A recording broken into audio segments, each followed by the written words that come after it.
It's been 1 month since I've had my gynecomastia surgery, and today I want to give you guys an update on how things have been going since I had my surgery.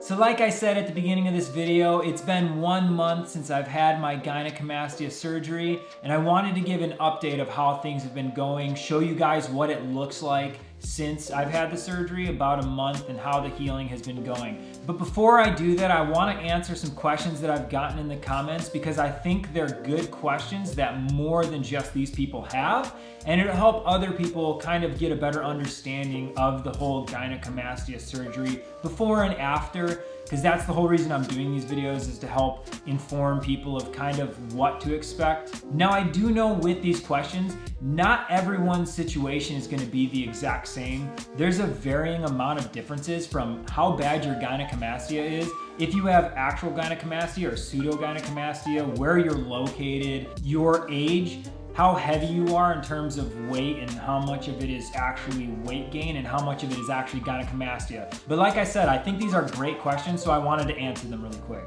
The first question is, do you have any footage/photos of your chest, nipples just before the overgrown breast glands, gynecomastia, was cut out? Both your YouTube videos, we can't see how it was before surgery. Do you have any footage, photos of the glands after they were cut out? So unfortunately, I didn't think through beforehand to ask for photos or any type of video of the glands after they were cut out. I really regret not asking that. And when they were cut out, and I actually did see them like on the table on the side after the surgery, I was so out of it, as you guys saw in that first video, that was the last thing on my mind. But I do have some photos of before. They're not the best.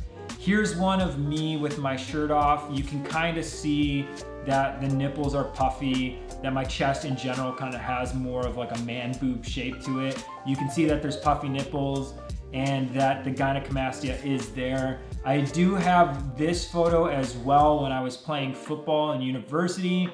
The one thing I can say is that that shirt that I'm wearing in the photo is a really tight compression shirt, and you can still see that like where the nipple is at, you can see that it's protruding out of the shirt. And without gynecomastia, you wouldn't have that issue. It would just be flat right there.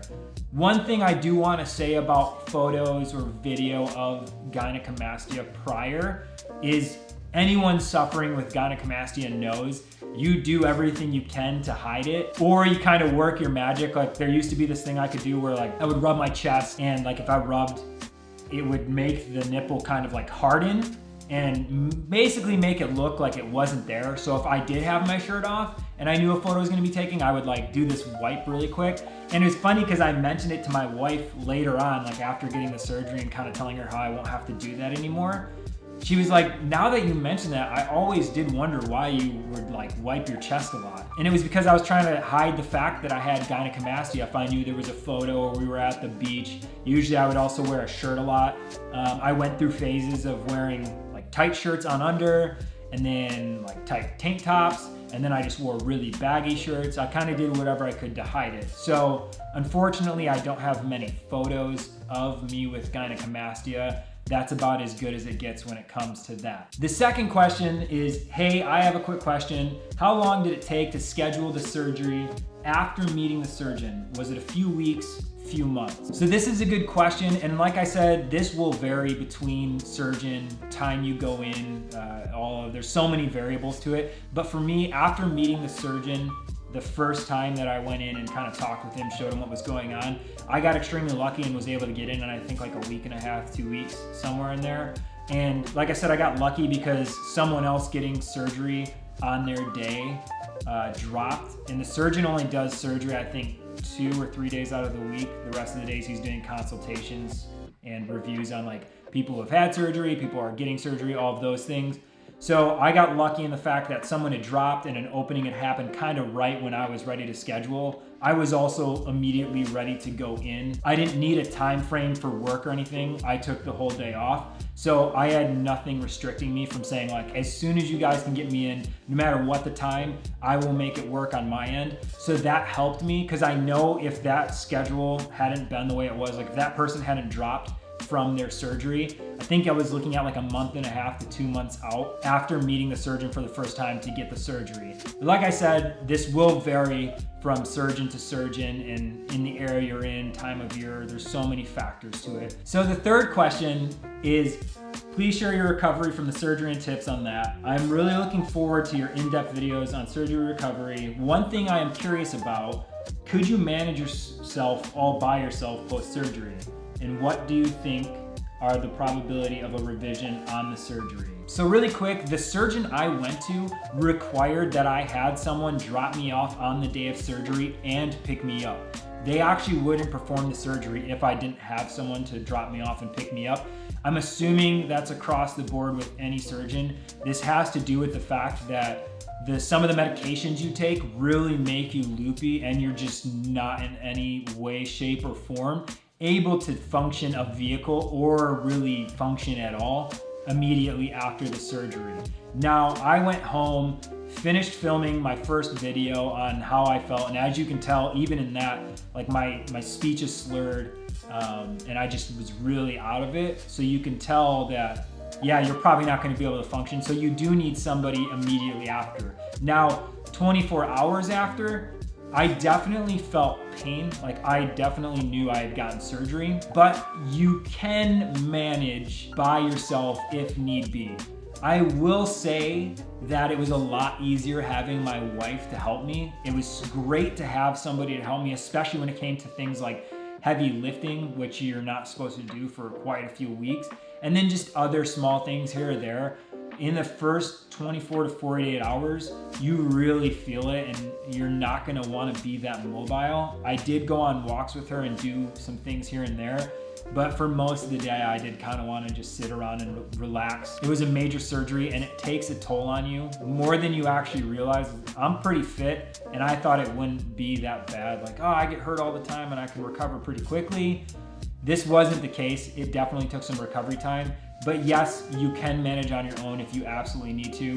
So the second part of that question said, is there a probability of revision to the surgery? And one thing I have to say, for anybody getting the surgery, 1 month is not even close to enough time to really know how the surgery will look when it's done. Whenever you see photos on a surgeon's website of gynecomastia before and after, it's always a year apart in those photos. So what you're seeing with the gynecomastia and then what you're seeing as the final product is 12 months of time span. So you see this drastic difference. Yes, there's already a drastic difference with my chest right now. Like, the one thing I love already about having the surgery is like when I'm in the bathroom and I'll look in the mirror really quick, like turning, and there's no longer the gynecomastia showing through my shirt. Like any shirt I'm wearing, I no longer have a fear of it showing. Like that was always a big issue with me when I would go shopping. Was the first thing I would think when buying a t-shirt, or the first thing that would actually keep me from buying like a style of shirt or something like that, was how is this gonna look with my gynecomastia? Will it show more than other shirts? Because some shirts definitely show more than others do when it comes to terms of gynecomastia. Lighter colors always seem to make it show more, like black kind of helped hide it a little bit more. So it's great not having to worry about that, but I'm nowhere near the place where I'll know what this is gonna look like when it's finished. So even some of the things that I think now, where it's like I'll look at it and be like, is this what it's gonna look like when it's done? I have to remind myself that there's still a lot of healing going on, and this is a long process, and I have to just be patient with it. And the last question in the comments is, bro, how's your chest now? Is pain still there? So with that, I'll show you guys how everything's going, kind of tell you what's going on with the pain. As you can see, I went to the surgeon last week and I actually got approved to wear just a compression shirt, like an Under Armour compression shirt, and not the vest, which was probably some of the best news I've heard in a while, other than like you're getting the surgery, was him telling me I don't have to wear the vest. So here is my chest 1 month after the surgery. It's doing pretty good. So one thing I noticed that I forgot to mention in the 1 week update is there is this tape here. So after you remove the bandages, that's all that's left.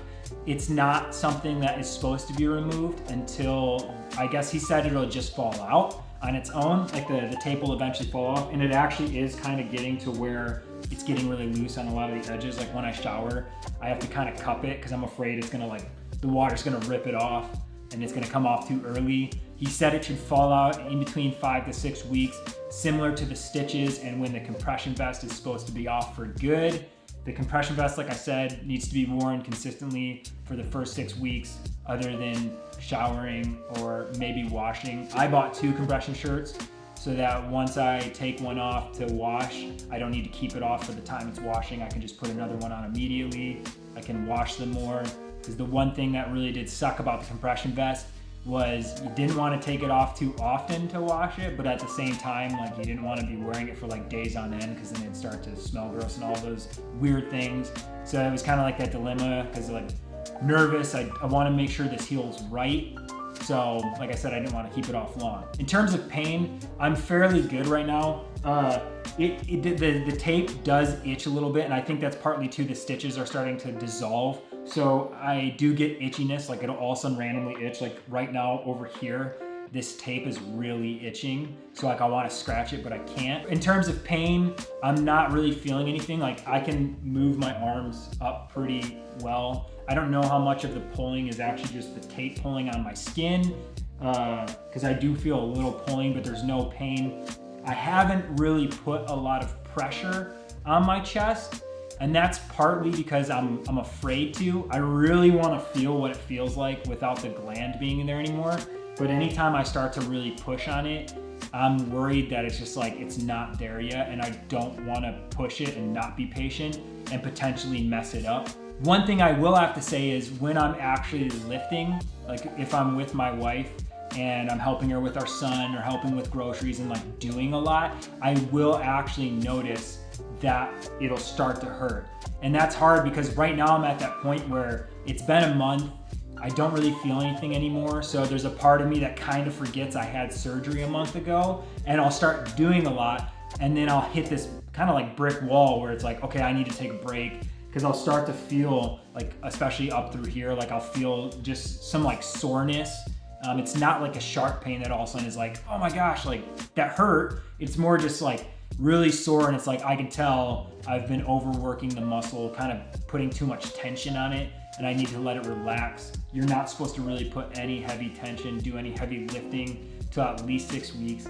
And even then at 6 weeks, I know with exercise, you're not supposed to be doing anything like heavy bench press, anything that can really put a lot of pressure on the chest, and especially where the incision was. So I don't really feel any pain to that question. It feels really good. I've been being overly cautious because I'm afraid. I've waited so long to get the surgery that I don't want to do anything to mess it up.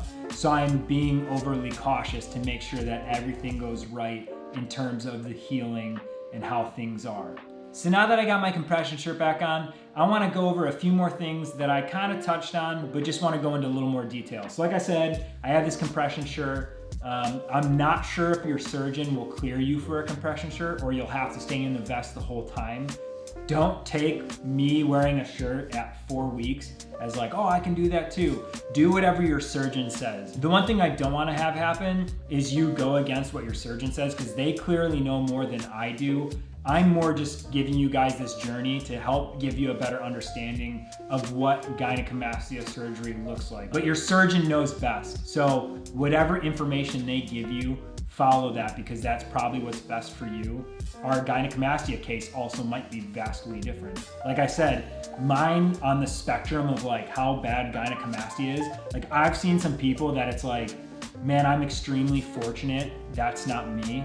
And then I've seen some people, it's like, I wish I had what you had because I feel like mine's a lot worse. So if you guys like this video, you can hit that like button. And if you want to, leave a comment or ask me a question about something you're curious about, and I will try and answer them both in the comments and in my update videos in the future. So if you want to know anything, I'll try and cover it as best as I can. Like I said, I'm not a surgeon, so you have to just take my advice from my experience and my perspective. But like I said, leave a comment if you want to have me answer anything, and don't forget to subscribe and hit that notification bell so you can get updates on when I upload my next video. Thanks for watching.